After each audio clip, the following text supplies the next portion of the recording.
سلام خدمت دوستان و همکاران عزیز. نحوه تایمگیری خود MVM 530 که با 550 XC3 و تیگوفا یکی هستش.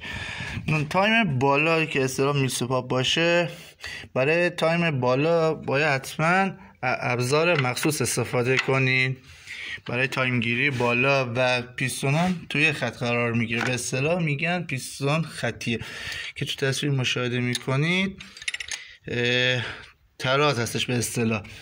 و یه چیزی که بهتون بگم اینه که اینجا میبینید دو تا نقطه سفید رنگ میبینید علامت گذاری شده که زمانی که شما چند بار که باز و بس میشه میلسوپاپ شل بشه، به خاطر همون تنظیم به هم، چون خاری هم نداره که یه جا قرار بگیره، به خاطر همون نمیشه به اینها اکتفا کردش.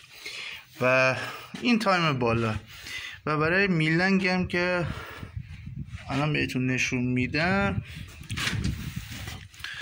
اگه تو تصویر بیفته یه نقطه من علامت گذاشتم که این تایم میلنگه که به اصطلاح ساعت 3 قرار میگیره، ولی البته نقطه هم نداره، میتونی با این خط یکی کنی یا یک ابزار مخصوص دیگر هم که داره قفل کنه میلنگه که تو تصویر فکر کنم بیفته. یه دونه پیچ قرار داره که اون پیچ رو باید باز کنید و اون ابزار رو ببندین تا میلنگ هم قفل بشه که بتونید راحت تایم گیری کنید.